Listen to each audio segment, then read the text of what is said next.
And as I'm droning on about that, we are going to move into our draft for this first game in the series. Now, unfortunately, I haven't done a whole lot of research on the two teams in terms of what they pick, and honestly, it's not that easy. With currently chasing Samuro being basically a brand new team. Can't Counterpick Stupid does have some old data to go by if I wanted to dig back into the previous season of NGS, as well as 2 seasons ago from Heroes Lounge. But could be outdated. They might have some new tricks up their sleeve. What doesn't look new is the roster for CCS1, or Can't Counterpick Stupid, does look like very much like a classic CCS roster. Every one of those players has played on CCS before.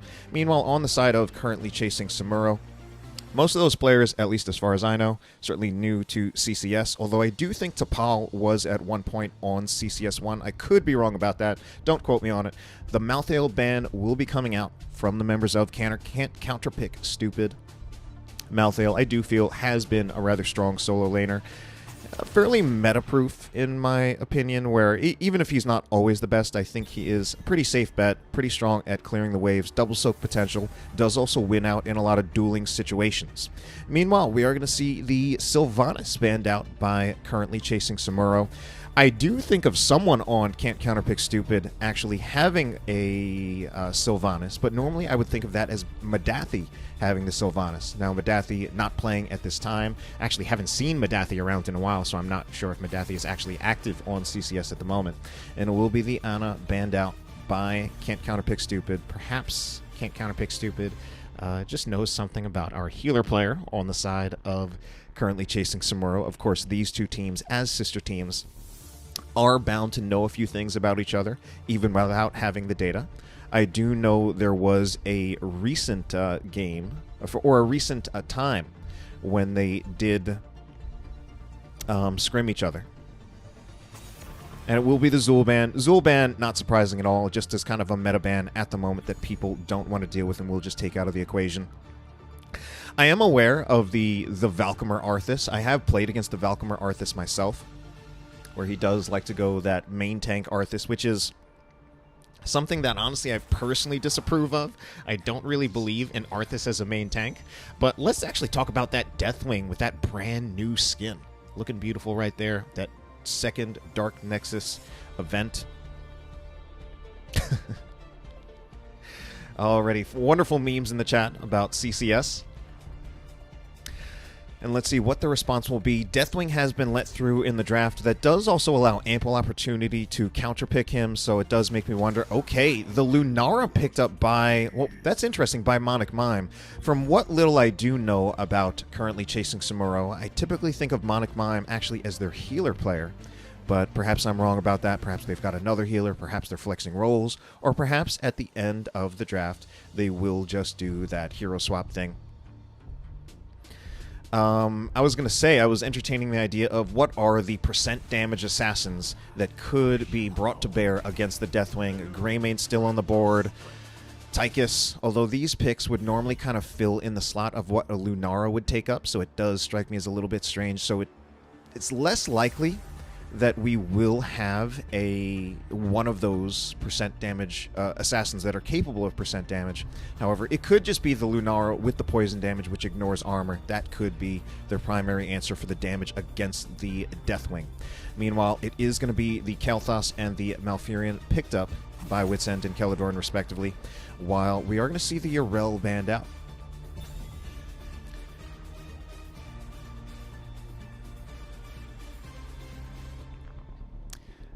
And I like the Malfurion pickup. Malfurion is someone who I feel like I don't normally expect to see him in lower divisions. I do feel personally that he's one of the hardest healers to play in the game, but I also feel like if you can play him and really have a pretty good sense of how to play him, I think he's also one of the best healers in the game. Meanwhile, it's going to be the Jaina banned out, so mage picks looking a little bit thin for the members of currently chasing Samuro. Maybe they don't go for a straight-up mage. Maybe they go for more of a hybrid damage dealer, like something like the Hanzo for a second ranged assassin.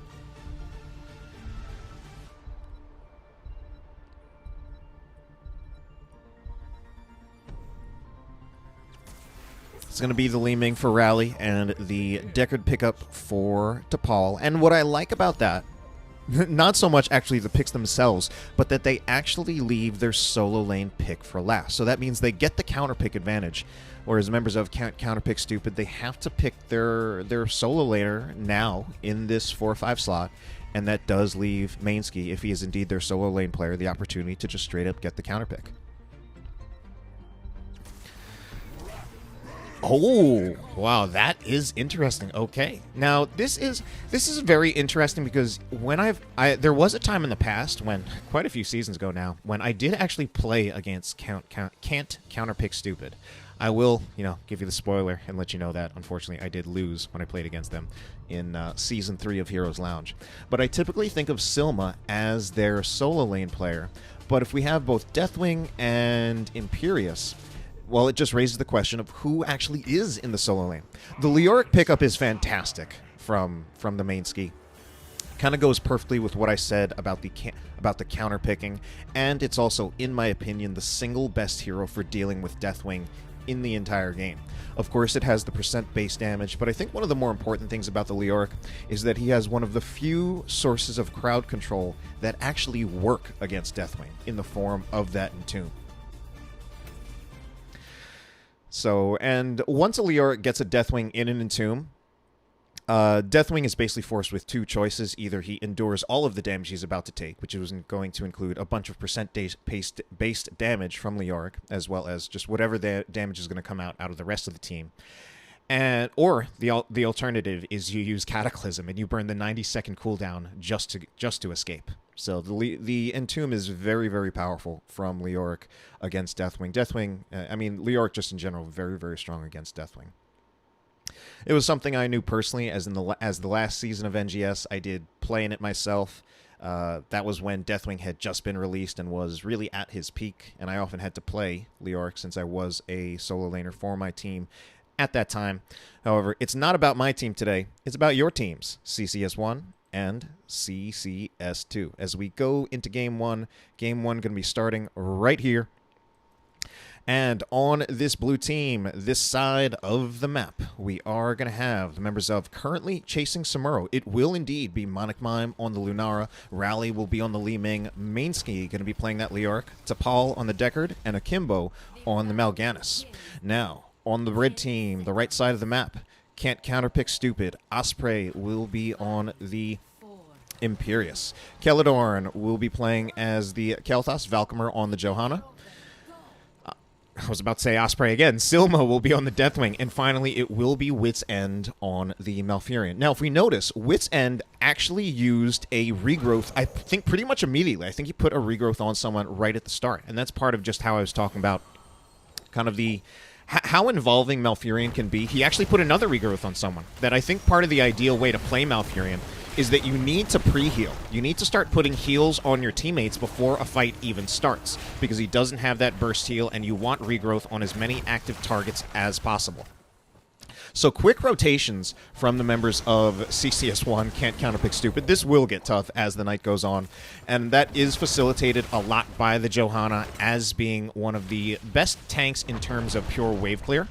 And it does look like we are choosing to keep the Deathwing as part of the foreman, which does strike me personally as a little bit strange to put the Deathwing in the foreman and have the Imperius in the solo lane. I do think it's strange for a number of reasons. I do think the Imperius with that Celestial Charge does have more pick and gank potential that could really help out the foreman to follow up on a Condemn. And also that, especially since we have a percent damage Imperius, who did not go W at 1. Imperius's wave clear is very, very poor at this point of the game. Perhaps he will go for the level 7 activatable talent that will also help with wave clear later on, but he's going to have to wait 4 more levels for that to happen. MonicMine. Oh, not such great rotations by MonicMine, but not many people there to help out Valkamer as he uses Iron Skin to get out of there, and chooses not to just find himself getting rooted down by that Scroll of Sealing from Deckard Cain. And the rotations do feel like they are in a bit of an advantage for the members of CCS1, Can't Counterpick Stupid. Again, that Johanna just really facilitating that wave clear. And in fact, when I look at the foreman for currently chasing Samuro, their wave clear, on the other hand, is actually quite weak. They have a tank that's not too strong in wave clear. Both of their damage dealers don't have great wave clear. And then healers very rarely have good wave clear. So, yeah, I mean, that's part of why we see about a half a level lead for the members of Can't Counterpick Stupid. And of course, part of the dynamics that are just going on here, we do have players. We do have plenty of people in our chat who are rooting on both teams, so much so that we can't actually tell which CCS they are rooting for. But if I had to just like clinically say which team do I think has the better chance of winning here, it's probably going to be CCS1. Can't Counterpick Stupid. Part of that just is the experience factor, where they've already played in several seasons. They've already been playing together as a team for a while. Whereas currently chasing Samuro is, as far as I know, a brand new team. They're probably going to have a lot more kinks to work out, a lot more synergy to build. But, you know, we'll actually have to find out how things are going to go. Certainly, at least right now, things don't look like they've spiraled out of control either way. In fact, if I got to be completely honest, it hasn't been the most interesting game yet. Although, we're only 3 minutes and 30 seconds in. Not a single kill, which does at least mean no one is really badly out of position. But there is definitely a macro advantage here coming out of Can't Counterpick Stupid. They realize that it's not necessary for them to get the beacon first. They've got a level 7 talent tier advantage, which won't last too long, but they take advantage of it to pick up the healing camp. They are giving up a lot of percentage, though, so they will need to contest soon. So we're going to look for that rotation from Ossprey. MonicMine also coming in via the conveyor belt. Valkamer's Iron Skin is on cooldown, however, at this time. So it will be some time. Silma does come in, though, using that level 7 meteor talent, bringing those meters down on that fight. MonicMine now super low and does have to get out of there. Akimbo's pretty low himself. It's also a question of if Silma can make it out alive here. And that will be the first kill going down on the Mal'Ganis. MonicMine can't get out of there either. So 2 kills, and probably the best part about that fight is that Valkamer doesn't even have to use the healing camp. Because the worst thing about them taking their sweet time to get that camp is that they gave up so much percentage. And if they had just used it in that first fight, they could have found themselves in a situation where at some point, currently chasing Samuro will get a chance to re-engage, and then they'll be able to do it without having to deal with that item disadvantage. So Valkamer kind of with that discipline there, as well as just the team managing the engagement in such a way that they hold onto the healing camp, which makes the re-engage very, very difficult for currently chasing Samuro. All right, Li Ming Orb's going to go in. We do have an actual Calamity Li Ming from Raly. So very, very nice to see Calamity Li Ming. I'm always a very big fan of that. All right, a lot of things happen right here. Oh, no! Mal'Ganis and Lior can't move, and they will just get burned down. This is actually... you know, I had talked before about how things didn't look so bad. Things were looking pretty even. But this is actually now looking to start pretty bad, even just after 2 team fights. Those 4 kills may not seem very big, but we're going to have level 7 talent tier advantage coming in very, very soon for the members of Can't Counterpick Stupid. They've still got this Triglob Protector. They'll get the level 10 talent tier advantage with the Triglob Protector, although it looks like there's a lot of waves to clear. Now, ideally, what they're going to be looking here will, of course, be the towers in this top lane to clear the way for the second objective, which will be in that top beacon. But even more importantly is getting the fountain. So we see here the positioning of the Triglob Protector is actually not prioritizing the other tower, but instead trying to make sure that they will take down that fountain. That definitely is the most important thing in this particular engagement. And I think one of the things that we also have to look for is even after this Triglob Protector is burned down or expires... Actually, no. I was wondering if they would still have a brief level 10 talent tier advantage, but it turns out they won't. Level 10 talent tier... Well, I mean, they've got it now, if anything. They still have it. They can try to commit and get a few kills. Whereas the Blessed Shield does go out from Valkamer. Can they convert that into a kill? MonicMine manages to walk past the root somehow, but Mal'Ganis, Akimbo, not going to be so lucky.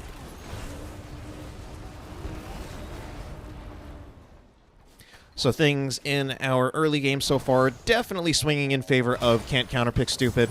However, things are definitely not at a point in time where they are not out of control for currently chasing Samuro.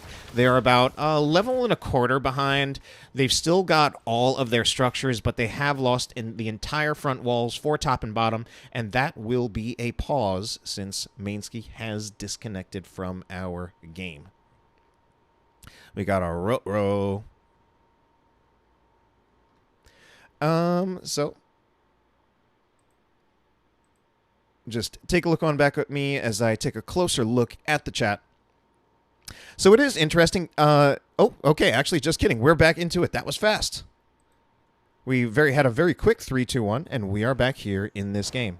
I did want to talk a little bit about the draft again, as long as we weren't concentrating directly on the action, that this is actually the second time in NGS, which obviously NGS hasn't even been going that long already, where we actually see a Deathwing being played in the 4-man and kind of by a DPS player.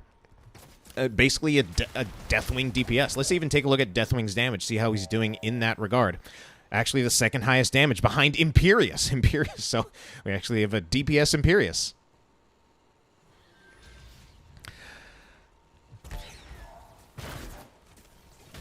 Okay, now, while Valkamer does make it back in here. Valkamer's pretty low, but Silma will commit in with the Cataclysm, and I think this will be can't counterpick stupid. Okay, actually, they already take and put down the healing camp, so that one is kind of negated. I was actually hoping for the opportunity that can't counterpick stupid might be able to get both of them with that invade. It was actually a very timely invade for Valkamer. So we're going to have some heroics picked up. In fact, they've been picked up for quite a while. Saw that Blessed Shield earlier on when it was used. Cataclysm is a level 1 heroic anyway, so it's not like that one was actually picked up at level 10. Interesting to see the March of the Black King, though. That one is pretty interesting. Almost makes me wonder if he even wants to see if he can go level 20 March, where he might have the multiple Drain Hopes later on. But that's way far off, and they got to make it to level 20 first. It will be that Disintegrate, much to the chagrin of the chat. Carrion Swarm, however, picked up, much not to my chagrin. I very much like seeing that. Leaping Strike, Lornado.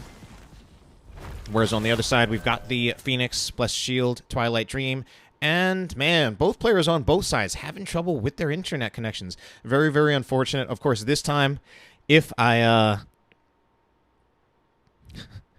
sure if I switch back, we'll see them get connected very, very, very soon. So I wonder if part of what's going on here is, okay, they're saying it's his computer, but sometimes part of what's also going on here is that with the stress on... Currently, supposedly there is actually a lot of stress on internet connections just with everybody staying home due to the quarantine, but it does look like that pause will be picked up pretty quickly. So Valkamer resumes the game as WitsEnd makes it back in. Valkamer getting that clear on the waves. Yeah, I mean, we definitely have far better wave clear on the side of can't counterpick stupid. They don't really have a sustained damage dealer, at least not from range, but if anything, it might literally be Deathwing who's kind of offering in that sustained damage. All right, Akimbo goes in, does find himself getting rooted, now trying to get out of there. Needs to make sure he doesn't... Oh no, bomb is spread to 2. Both MonicMine and ManeSki catch the bomb as Silma commits the Cataclysm to moving in. Akimbo is now in there pretty deep and will use the Carrion Swarm. So at least Akimbo is okay. ManeSki potentially in trouble. Still a healing camp for can't counterpick stupid. And Akimbo spreads the bomb again. Oh no, ManeSki has it. MonicMine has it as well. And I think we're going to see ManeSki go down here. It's super close. And actually it will be WitsEnd going down first on that Malfurion. But I think it will end up being possibly a 2-to-1. No, so far it's just a 1-to-1. But the members of Can't Counterpick Stupid are pretty low. Where is that healing camp? Maybe it was already used and I just missed it. So Keladorn definitely getting value on this Kel'Thas at the moment. Bomb is being spread around. Akimbo does finally go down, but Ossprey is now pretty low as well. Does have to be careful. Does manage to get away from the root. And I think was not finished off by Raly. Okay, just kidding. Was eventually finished off. There must have been from the poison by from MonicMine. Yeah, and I see people are talking about the March of the Black King pick. Yeah, I mean honestly, The March of the Black King pick strikes me as really, really strange, because one of the things I was trying to talk about was that I was talking about in the draft where just the value of that Entomb. I mean, Entomb in general, I think is really strong in any case. I don't really think... I think it's very, very hard to go wrong with Entomb, because even if you have a lot of people who can get out of it, come level 20, the Buried Alive is one of the best level 20 ultimates in the game. But especially here, against a Deathwing, it really strikes me as really surprising to not see the Entomb picked up. So currently chasing Samuro will put themselves on the beacon, but they are now down level 16 talent tier. They also will need to clear out the mercenary camp that is pushing down the lane. So they will temporarily give up the beacon as they make sure they get this clear. Okay, Deathwing is going to come in. There are a bunch of potions, but they are all positioned on the objective. But I think that's actually nice. The way the potions are actually pre-laid out would actually make it great. Would actually just make it really great for actually finally engaging on there. But it looks like they're going to be backing off because of the fact that they are down 16 talent tier and will ultimately give it up.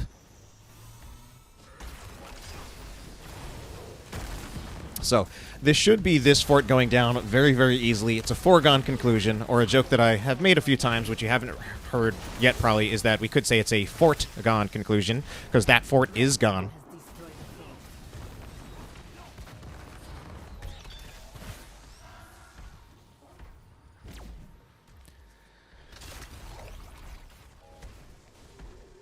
All right, looks like they want to move it all the way to the bottom lane, and I do think that does make sense after taking out the fort. They want to move it to the bottom lane to clear the way for the next objective phase, which will, of course, be on the bottom beacon.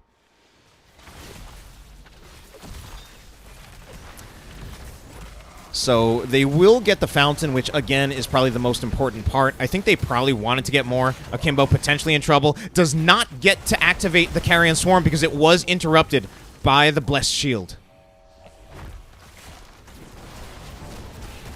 So if anything now, wow, okay, can't counterpick stupid, is content to just continue to push down the lane. There is no objective to get at the moment. They still have level 16 talent tier advantage, and with this 5-4 advantage, actually 5-3, because MonicMine has gone off to try to soak them back up so that they can catch up. We will actually see this fort probably taken down. Although Ossprey taking a lot of damage since he is getting his armor reduced. Ultimates are committed. Tpol is now in a huge amount of trouble. And there's no way he makes it out alive there, unless Tpol is a girl. I think Tpol's actually a girl, right? Because I'm pretty sure Tpol was originally a character from, I think, Star Trek Enterprise, and I believe was a female Vulcan character.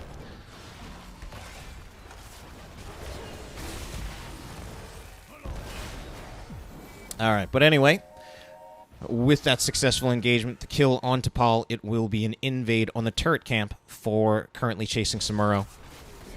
And then can't counterpick stupid, really going to just press their advantage after getting their opponent's turret camp. They'll actually just pick up their own. So they're definitely going to be walking into the next fight, the next objective phase, with a pretty nice item advantage. And now, of course, part of the question is, will we actually see the healing camp picked up by either team? Currently chasing Samuro, already trying to burn it down, but it's actually happening so slowly, and most of the members of Can't Counterpick Stupid are here, so I think this will end up just being a team fight. Deathwing will commit in with the Cataclysm. Akimbo is very low and does end up going down there. I don't think MonicMine makes it out alive here as well, and he passes the bomb to Raly in the process. Pretty rough.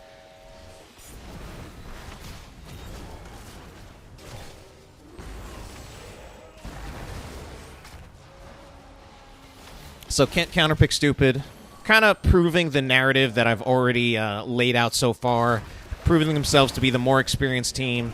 Nearly all, in fact, probably not even nearly all. I think literally just every team fight has gone in their favor, with only a few kills traded out against them. They'll even take advantage of this time to see if they can literally burn down that fort.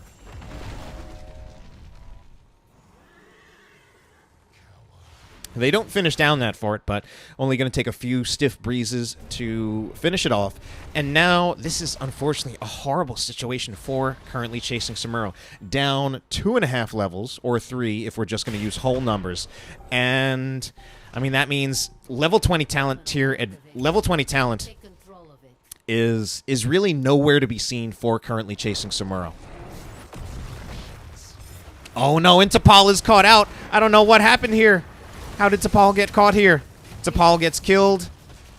And that's even worse. I don't think Raly makes it out alive here either. WitsEnd going to see if... Okay, even the Twilight Dream committed, making sure to actually finish off WitsEnd. Or rather, WitsEnd making sure he finishes off one of the members of currently chasing Samuro. And they're going to take advantage of this time to push even further. We don't even have someone on the beacon. Not entirely necessary, but my guess is that Ossprey will move down there at some point.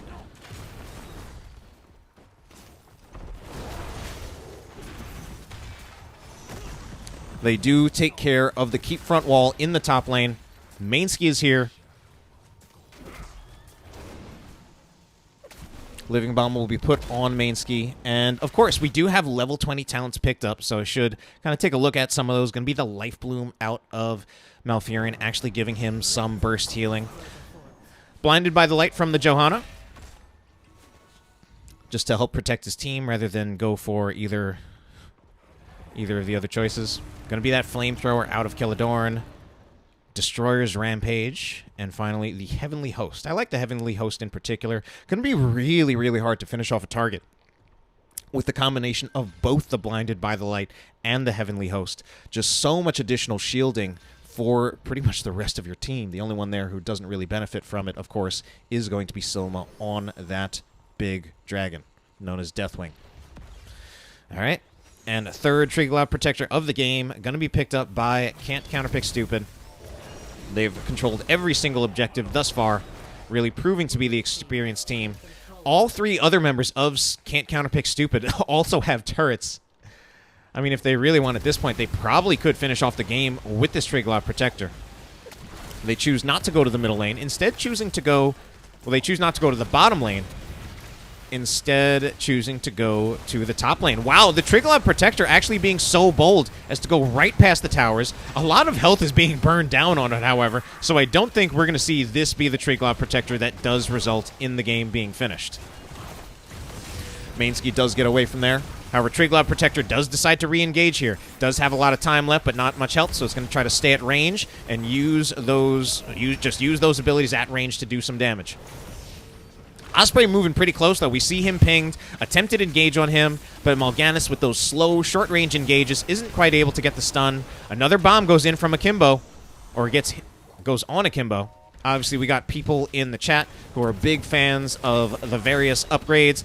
I'm going to be the one in here to say that I still believe in Indestructible. I've been watching Korean Heroes of the Storm for the past year and a half, and even with all the changes to Blinded by the Light, as well as Radiating Faith, there are still players like Hooligan, Gondar, and Tist still picking Indestructible. So I'm going to go with I still believe in Indestructible.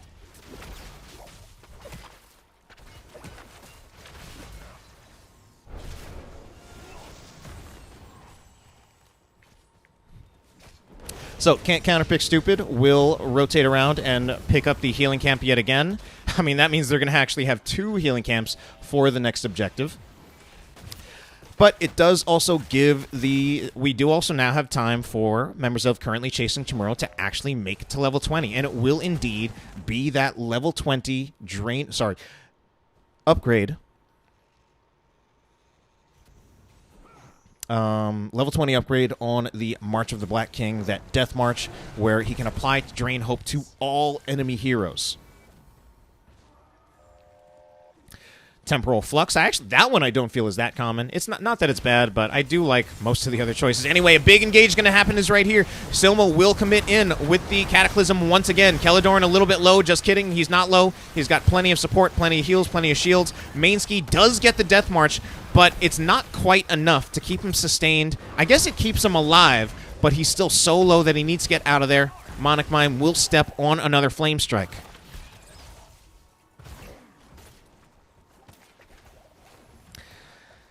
So game is getting a little indecisive at the moment. We're at over 20 minutes. Over level 20 for both teams.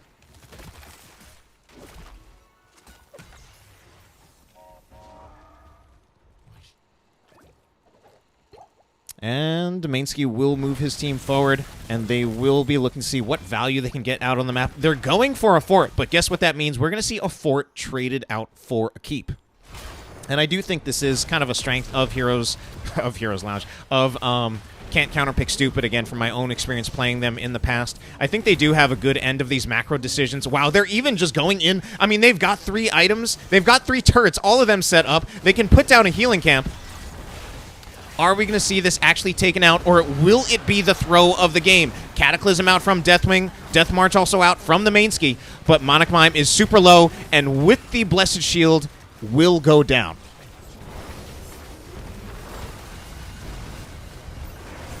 Another healing totem, another support camp goes down.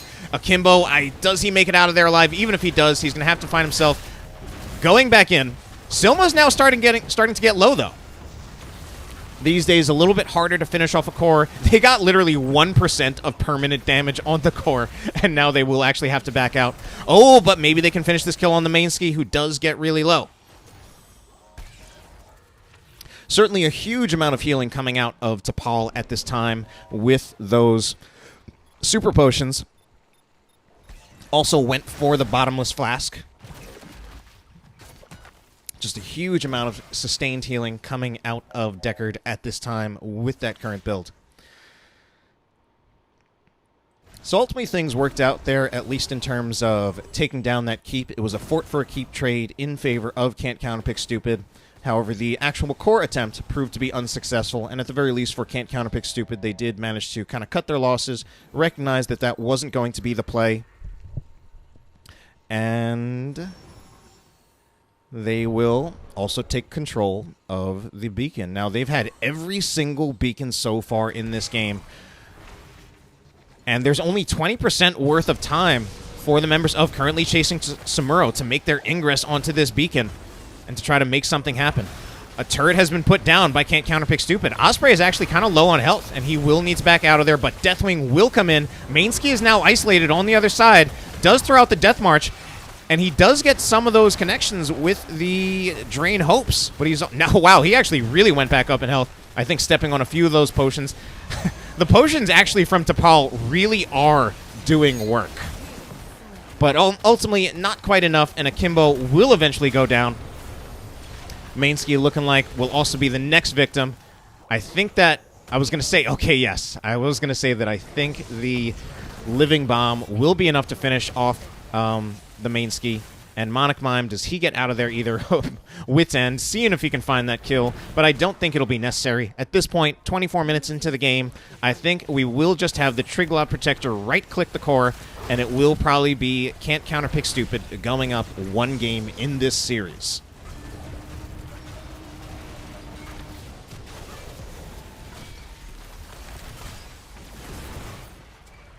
All right, indeed it is. Kills, oh man.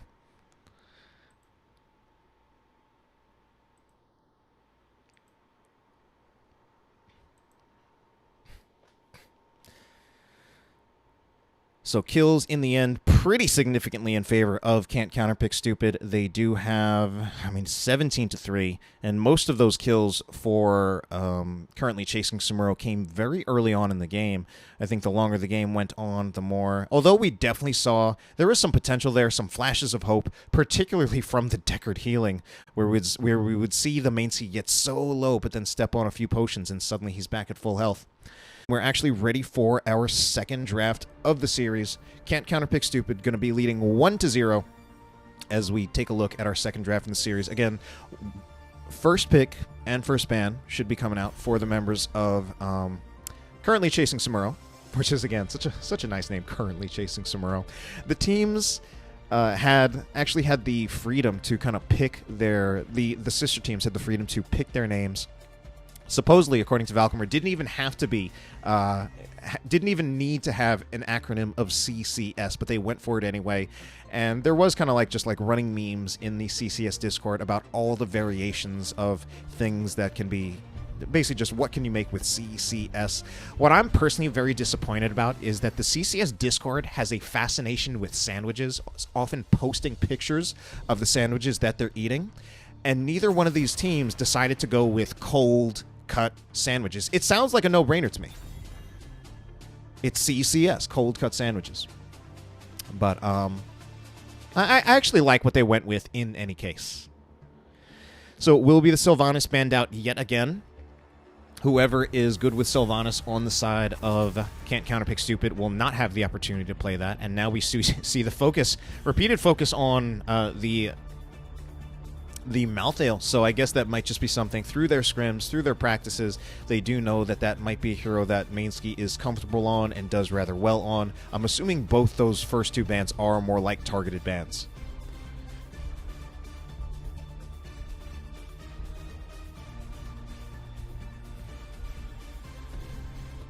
All right, for our next ban, it will be the Chromie. Chromie is a strange one. Chromie is someone who I'm still... I mean, honestly, ever since her rework, I'm not entirely sold on her. I mean, I've seen her do okay at some point. I think the most value I've seen out of her is when I watched Hasuabs play her in, like, a, I don't know, a Division S or a Masters Clash or something. But that's freaking Hasuabs, so that's a little bit different. But I guess there must be someone on the side of Can't Counterpick Stupid who is pretty capable with the Chromie for that to be banned out as well. And same ban's actually coming out from Can't Counterpick Stupid, going to be the Ana ban again. So that must be something, especially because I believe Tpol used to play on the CCS1 roster. They probably know her hero pool pretty well. And this time the Zul makes it through the draft. So Zul will be picked up by that first pick from the mainski. Strong pickup. The Deathwing goes through again, so we will see more of that Deathwing.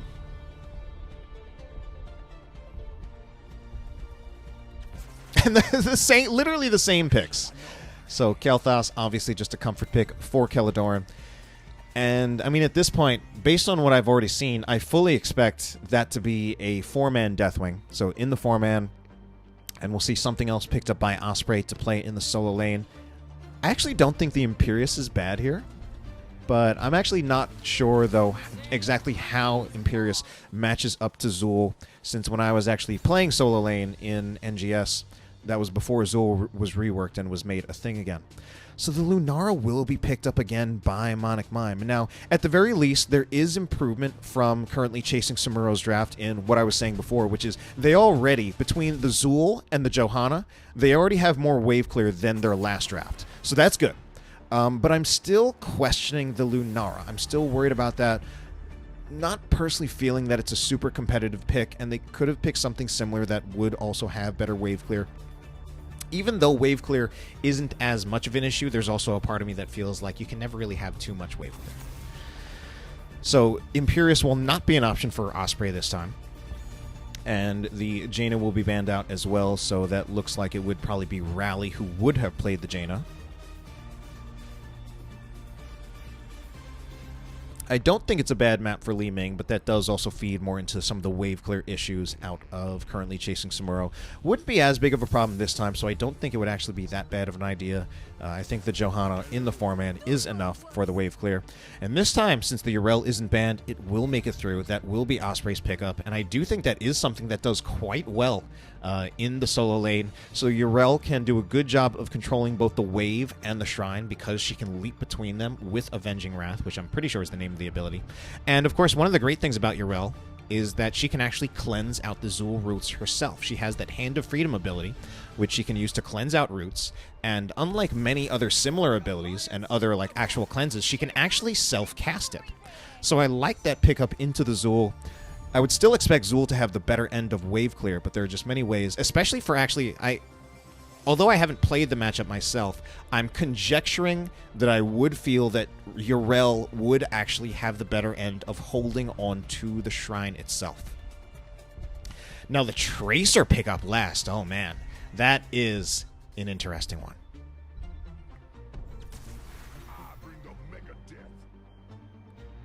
Thank you. I do very much appreciate the compliments. But I did want to say, man, just as I was looking at ETC picks up by Valkamer, nice to see that from him. The Tracer pickup is probably what will end up making or breaking this composition, because the Tracer is something that, I mean, I watched I was a huge fan of HGC, so I really watched the progression of the time in early 2018 when Tracer was still a thing. I'm also a huge fan of Korean Heroes of the Storm, so I think back to the Eastern Clash at the start of 2018, where Rich and SCSC would take turns trading out, picking Tracer in the draft, and it was still a thing back then. But over time, Tracer was nerfed, and she slowly disappeared from the meta. So, yeah, I mean, it's going to just rely a lot on Raly's individual skill, and the performance that Raly has, I think, will decide a lot whether currently chasing Samuro is able to make this game competitive, as well as just even have the opportunity to see if they can put a point on the board. But we are going to not move back to a draft. We're going to move into our game, and we are going to finish this sentence as I just stall out for time, and we are going to have the members of currently chasing Samuro. It will be MonicMine on the Lunara, Tpol on the Anduin this time, Akimbo on the Johanna, Mainski will be on the Zul, and Raly on that Tracer. On the other side of the draft, or rather the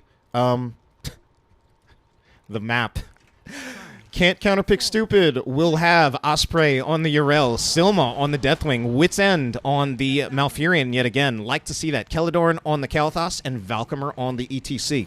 Now, if there is kind of a silver lining to the Tracer pickup, is that although I don't hugely believe in the hero, as I said, it was kind of nerfed over time, I don't think it's something that is particularly well countered by the members of Can't Counterpick Stupid. Part of that is that Can't Counterpick Stupid chose not to go with a traditional attack damage assassin. They don't have something like a Rainer or a Vala or a Greymane. These are things that can very reliably damage Tracer, and especially something like a Rainer can significantly out-trade her. Things like the Kalthos going to be quite a bit more vulnerable to the Tracer. The best thing that he can reliably do is putting a living bomb on her. And I think it's going to rely a lot more on the strength of WitsEnd getting some good Twilight Dreams to really shut down the Tracer. So Silma, oh my god, Silma, what is this? Trying to snipe out that fountain for the mainski. So BM. But you know what? If it works, do it. Doesn't quite finish it off. Siege camps, feeling a little lonely at this time. We're 15 seconds after they had appeared, so finally Akimbo and Tpol do start picking this up. This does seem like a little bit of a mismatch in terms of who should be picking this up, and Valkamer also kind of sniffs it out. Normally, I would think, generally, at least my kind of standard way of thinking of it is, at the start of the game, you want one of your damage dealers and your healer to work on the camp, because Akimbo and Tpol are taking far too long on taking this siege camp.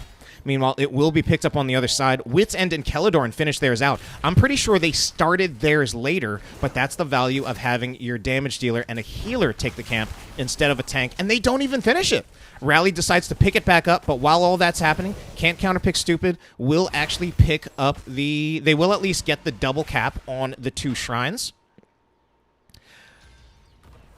Akimbo is in here, though, zoning out the possibility of a cap. So part of what I'm thinking is, if I'm Can't Counterpick Stupid, is to not actually worry that much about capturing the Dragonknight, and maybe even just see about pushing down this lane. However, it is actually a slight experience lead in favor of currently chasing Samuro. Valkamer is able to get a stun onto Raly. Raly taking a little too much damage, I think, from the ETC. Deathwing, however, looking for the pickup on that Dragonknight. Oh no, Akimbo didn't have the interrupt. I don't know if maybe if Shield Glare was on cooldown, but that was really, really surprising to see that. I thought with Akimbo being there, I thought he would have had the interrupt. So, Dragonknight is positioned in a way where I can't even tell what player it is. Just kidding, it's Deathwing. That's Silma, but it just says Dragonknight instead of the player name. Positioned himself in that corner so that he wouldn't get targeted by both of the towers. And it looks like, with the way this is going, he will probably just get this tower.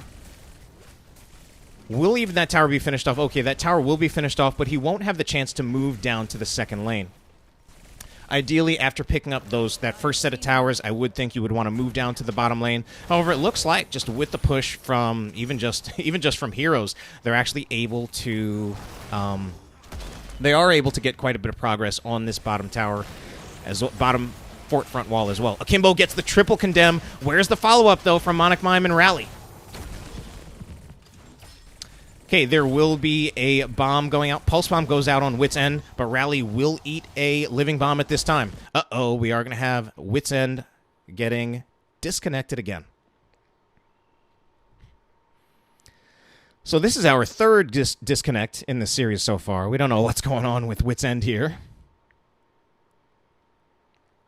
I almost don't want to bother like changing screens because I'm worried that we're going to actually have the connect very soon. And it did. I think he did say something like a 15-second break. I know sometimes when I play, I do sometimes get disconnected. There are a lot of times when I get disconnected, but I also very consistently just get reconnected like immediately. And there will be our countdown. Yeah, not even worth it to switch to a different screen, as that was not going to be a very long pause.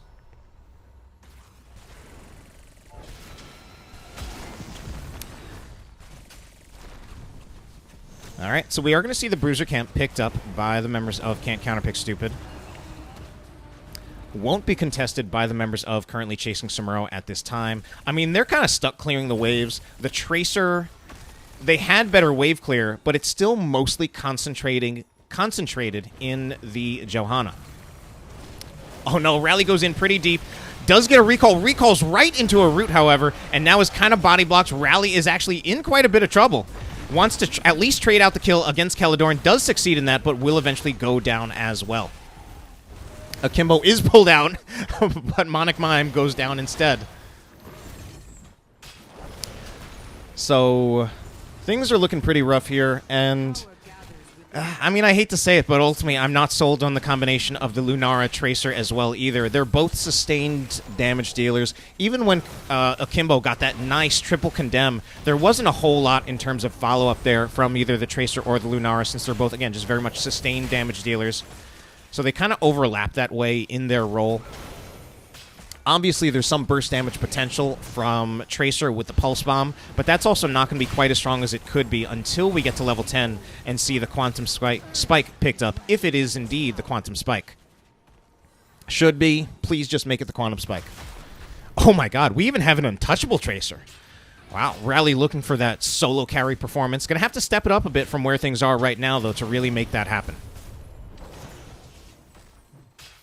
We do see the Hand of Freedom picked up, so I'm just really taking a look at important talents that I've kind of cited there. Hand of Freedom, I think, really essential here. Really, I think, would give Ossprey the edge over MonicMine.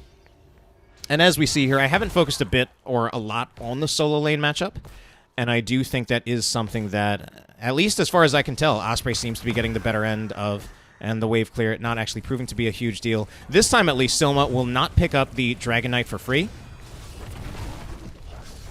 Unfortunately, Zool isn't exactly great against Deathwing. Ossprey coming in here, though, looking to support. Are we going to see the Hand of Freedom? Actually, oh, it does actually use the Hand of Freedom. If anything, I was going to say there, not entirely necessary there.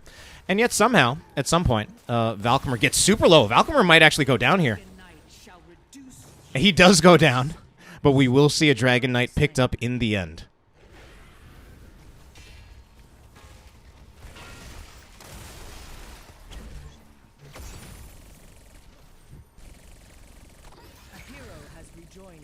Oh. Seemed like WitsEnd had once again disconnected from the game. I think this is his third disconnect. However, at least that time it happened while he was dead.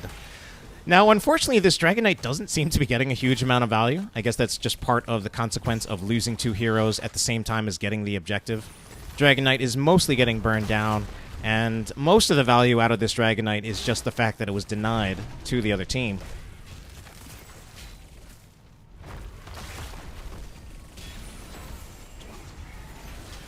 All right, at least try to see if he can finish out. However, Keladorn finds, okay, a little bit of an overextension by Keladorn. Really overeager to try to finish off the fort, but the Dragonknight ends up expiring right in front of the fort. And then that was an easy Blessed Shield follow-up by Akimbo, and I do think that was... It was more of a misplay by Keladorn, but it was also just good on Akimbo to just recognize that in the moment. Blessed Shield came out, and it did result in a pretty easy kill on Keladorn.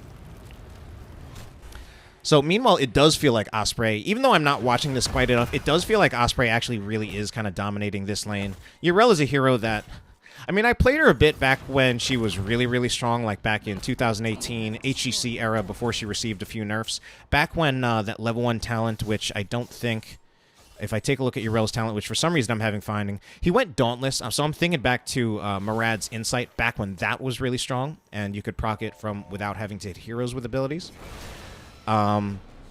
But I wouldn't say I have a super strong understanding of Urel, aside from just kind of what I mentioned about her ability to jump back and forth between the Wave and the Shrine, as well as having Hand of Freedom to kind of nullify the Zul roots. But it seems like her Wave killer actually just doing just fine against MonicMine. I would think of Zul as having the better end of a Wave clear, but Ossprey not seeming to struggle too much in that regard. Prepare yourselves, heroes. The shrines will soon be active again. Valkamer talking about things that honestly I'm not entirely sure what. There was an E, I swear. Alright, at the very least, we do have even Talonteers. This should be self-cleanse. Yeah, I mean, just a very immediate Hand of Freedom. Osprey still looking like in trouble. Okay, the important thing there for Osprey is not having to use Ardent Defender. Oh no, I'm completely wrong. Ends up burning Ardent Defender rather unnecessarily. I was going to say, that was kind of the good thing that he managed to get out of there alive without using Ardent Defender, but then he tried to go back in and then kind of panicked when he got even lower. That is a little bit of a misplay out of Ossprey, but we'll see how much it matters in the end. Does look like this fort will be taken down by the members of Currently Chasing Samuro. And all things considered, this is actually a more competitive game than the last one. We even have the members of Currently Chasing Samuro winning in terms of, well, maybe not winning. So let's say they are in the lead in terms of kills at 4-2. But of course, kills aren't always necessary to win games. And oh man, look at the macro pressure that Can't Counterpick Stupid is actually establishing in this bottom lane. Double siege camp. There's a catapult there as well. And they will pick up the bruiser camp. So they're kind of painting the map red. Ossprey looking for that experience in the top lane. They are actually, Can't Counterpick Stupid actually is slightly behind in terms of experience. ETC will find himself getting shot out by Raly, but there is, okay, I was going to say, there is a power slide, but it was a fairly easy recall out of Raly. However, they just now need to be aware that recall is on cooldown.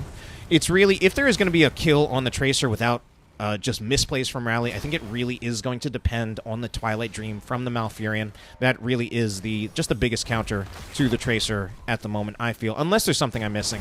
I guess you could also just mosh Tracer. I would actually very much believe in just solo moshing Tracer. Not even BM. Like, it's just good. In fact, now that I look at it, the mosh counter is on the side of Currently Chasing Samuro actually not that strong. We haven't seen too many moshes yet. At least one has happened. I don't think I even caught it. Mainly going to be relying on Johanna to cancel it out, and then we could also see the Anduin could also just throw a light bomb on whoever gets caught in the mosh. That could also cancel it out. Zul, oh no, Zul is out of position. Does throw down the skeletal mages, slowing them down. Can he get out of here alive?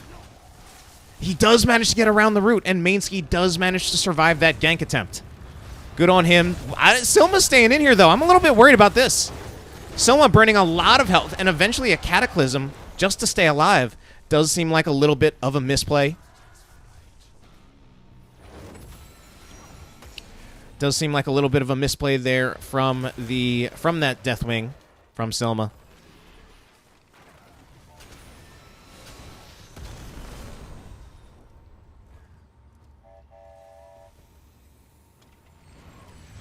All right, even Talonteers at a little bit of a stalemate here. Valkamer tanking at the front with a Living Bomb put on MonicMine. However, that Living Bomb at the moment actually doing pretty minimal damage since it does look like Greater Spell Shield was picked up. Keladorn going really close, going right up to Keladorn. There will be a... Oh, man. It looks like there was an attempt there. There was the power slide on the Tracer, but we didn't have a follow-up soon enough from Keladorn to keep her stunned.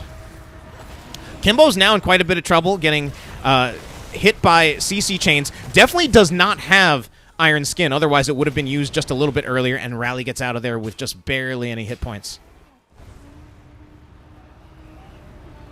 Thank you, Zloth, for pointing that out. Didn't quite noticing that Lunara poison was quite that influential in that particular time, and that Urel could have gone down there. All right, Ossprey. Meanwhile, it's going to be the duel between Ossprey and ManeSki. Let's see. Will it just be cleansed out? Not even bothering. Not even necessary to self-cleanse it. However, ManeSki is building fully into Curse Strikes. But here's also the help from Tpol. So now Ossprey needs to get out of there. And this time, I think Hand of Freedom was used there. That was definitely a time when it was much more important. So good discipline not to use Hand of Freedom the first time that he was rooted, recognizing that it wasn't actually essential to staying alive at that time. So once again, we have both siege camps picked up in the bottom lane. And this is definitely just a way that Can't Counterpick Stupid is taking advantage of the macro. However, we are going to have Skeletal Mages put down. WitsEnd now in a little bit of trouble. Deathwing will land. Let's see if WitsEnd gets out of here alive. We will have a Pulse Bomb. Where is the... Okay, WitsEnd does go down, but it will be a kill traded out on the Tracer. Unless the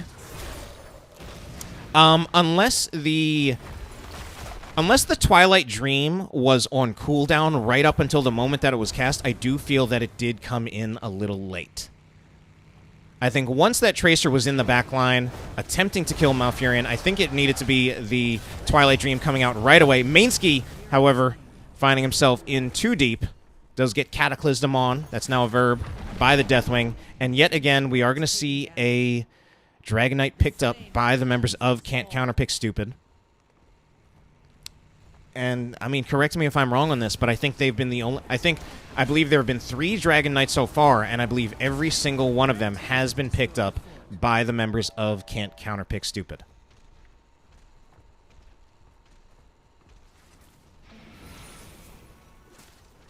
Blue team's core is under attack.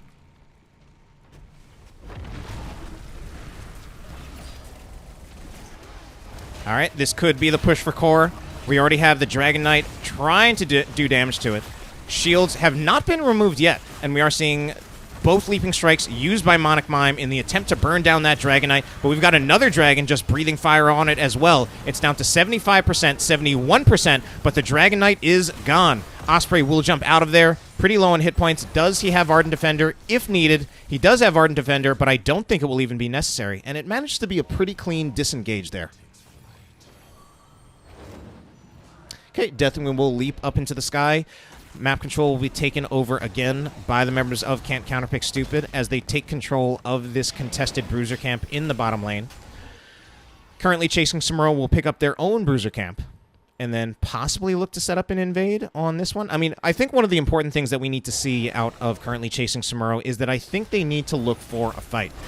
Actually, I think it's going to be too late. I was going to say try to find a fight before 20 or see if they can find a gank, but I think at this point, yeah, it's going to be too late. Okay, they're going to see if they can make it happen on Ossprey. But he still has Ardent Defender. Yeah, he has Ardent Defender. He's just got all his cooldowns. And even though that does mean that's a big cooldown gone, it's... I think that still is a win in favor of Can't Counterpick Stupid because they don't get... Ossprey does not get ganked, which I think was the more important deal there. Meanwhile, a big wave is now pushing bottom against the core of currently chasing Samuro, so we will have Zool backing to clear that up.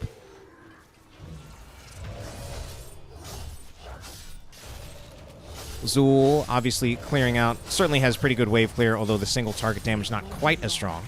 And we're going to see one final, maybe not one final, but we're going to see the next Dragonknight Shrine phase.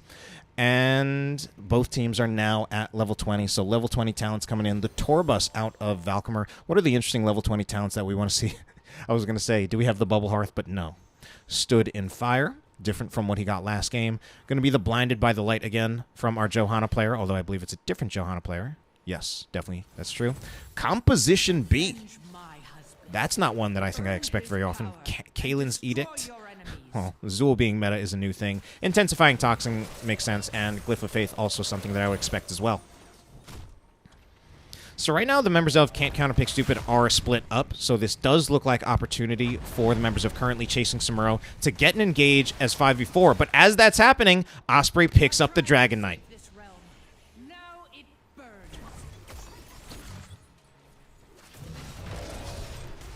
Yep, I kind of saw that coming. CCS, I was with CCS. Can't Counterpick Stupid were split up, so currently chasing Samuro looked for the 5v4, but then that just left the Dragonknight open. And now at this time, this is going to be the second push with the Dragonknight on an open core. Shielding has been restored, however, so it could make things a little bit more difficult. Raly is looking to put in some damage on Valkamer. Dragonknight has already been burned down, though. We're putting... Did we put Bone Prison on the Dragonknight? All right, Dragonknight goes down before any significant damage is done to the core. So now it's basically just a 5v5 team fight. But there it is. Light Bomb goes down. We will have the stun on Keladorn and Ossprey. They're being caught by the Condemn. Here is the Mosh Pit from Valkamer. It's not going to be interrupted. The Tourbus, but MonicMine is pulled out finally by Tpol. Kills are actually coming in, and they're happening as we have a pause. That was a real momentum breaker. Of course, this is rather unfortunate. Unfortunately, it does feel like, I don't know, CCS does seem to have a history with connection issues with their game. All right, Akimbo will... Does he live there? Okay. I think he passed the bomb to Lunar. As long as I saw that correctly. But meanwhile, more kills are going on this side. It does look like we will see Yrel finished off.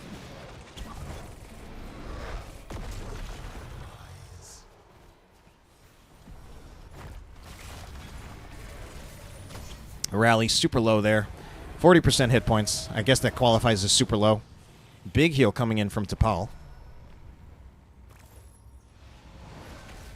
All right, Akimbo looking to invade the siege camp for Can't Counterpick Stupid. Obviously, they've got the numbers advantage.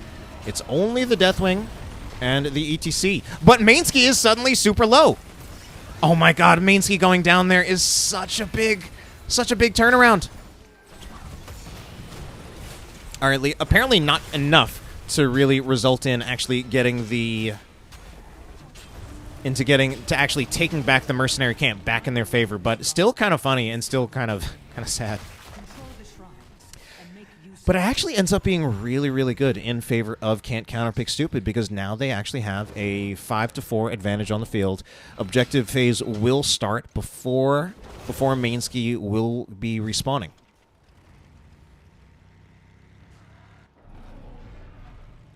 Looks like they're calling the invade here. Yeah, I mean, it's not like there's anyone to stop it.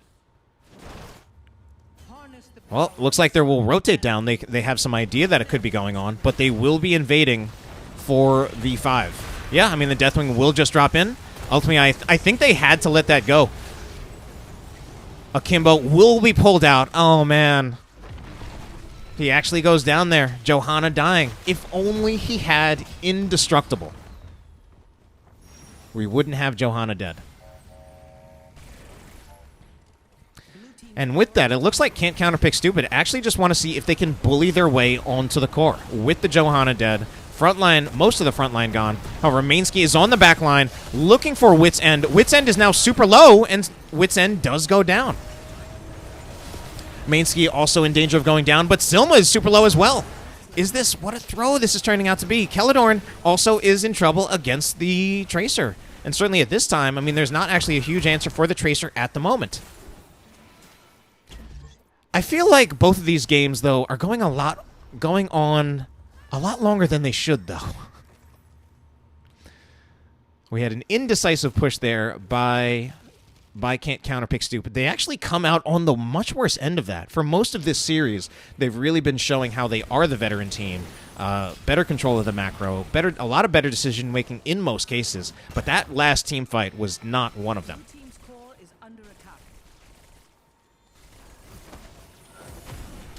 There will be a siege camp here that will be pushing.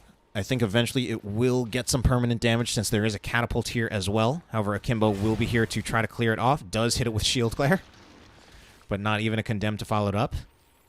I think some permanent damage is going to happen on this core. Like, I actually want to look at this and see how much permanent damage is gotten from this, okay?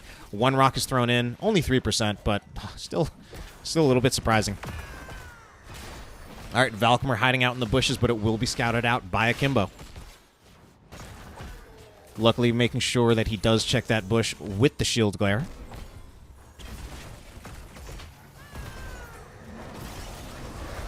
Do we see... Yeah, I mean, there's just there is just an Ardent Defender keeping Yrel alive. That will be the camp taken. Valkamer! Oh my god! What a tour bus that was there. Like, if you missed that, Valkamer caught someone in a mosh. Tpol pulled out whoever was caught in the mosh. I forget who it was at this point. But then Valkamer just tour bust over and caught Tpol in the mosh as well.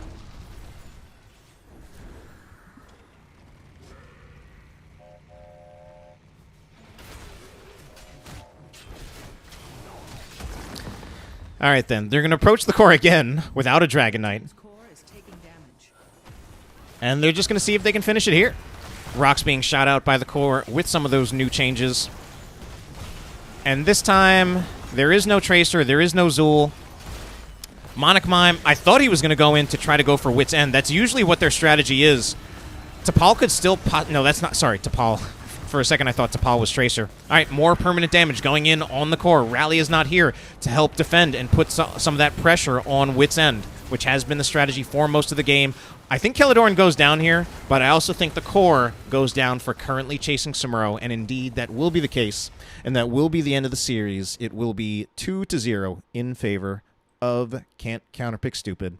The original of the CCS teams will be winning out over their newer sister team. Does make sense, fit the narrative that, as I said, of Can't Counterpick Stupid being the more experienced team there, although we did have a kill advantage in favor of currently chasing Samuro. I do think a lot of that does have to do with some